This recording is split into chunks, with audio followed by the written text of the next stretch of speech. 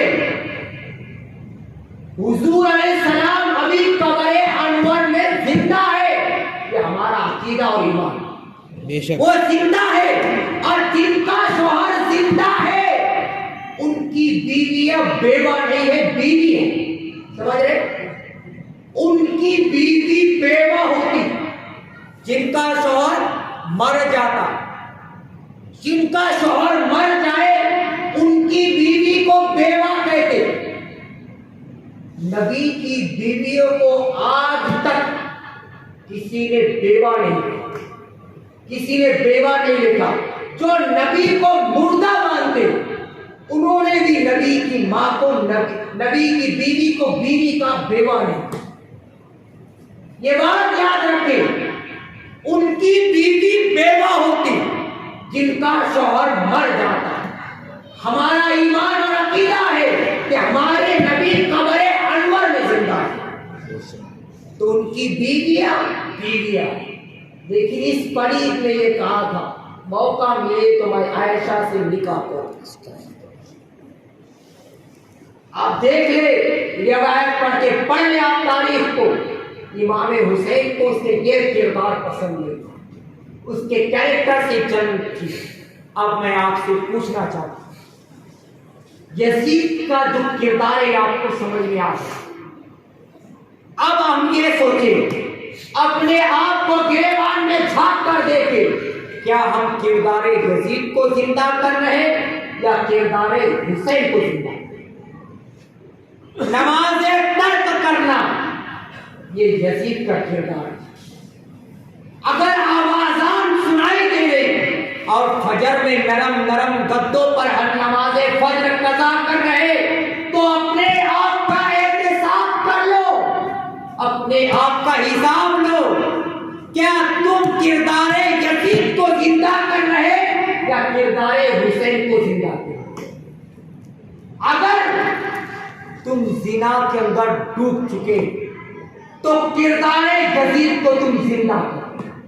اور اتنا ہی نہیں، جس حسین نے ہمارے خاطر اپنے گھر والوں کو قربان کیا، جس نے ہمارے لیے اپنی خاندان کو قربان کیا، آج کیوں قربان کیا؟ صرف یزید کے کیریکٹر کی وجہ سے. لیکن ہم جس کے لیے حسین نے اپنے آپ کو قربان کیا، ہم اس حسین کی آنسوؤں کی لاج رکھنے کے بجائے یزید سے 2 قدم گناہ میں آگے نکلے. کیسے؟ یزید بندروں کا ناچ دیکھتا تھا. آج امت محمدی، آج ہمارے قوم کے جوان بندروں کا ناچ نہیں، موبائل میں گندے گندے مناظر دیکھ رہے، لڑکیوں کا ننگا ناچ دیکھ رہے. اس گناہ میں آج ہمارے جوان یزید سے 2 قدم آگے. مجھے بتائے، جب کوئی چھپ چھپ کے زنا کر رہا ہو یا چھپ چھپ کے موبائل کے اندر گندے گندے مناظر دیکھ رہا ہو، حسین کے دل پر کیا گزرتی ہے؟ 72 شہداء کے دل پر کیا گزرتی ہوگی؟ وہ کیا سوچتے ہوں گے کہ ہم نے دین کے لیے، ان تک دین پہنچانے کے لیے اپنے آپ کو قربان کیا، اور یہ قوم نانا کے دین کو پھیلانے کے بجائے گناہوں کو دیکھ رہی ہے، گناہ کر رہی. ہماری راتیں بھی گناہوں کی نظر ہو چکی اور دین میں بھی ہم گناہ کر رہے ہیں. احتساب کر لو، اپنے آپ کا جائزہ لو.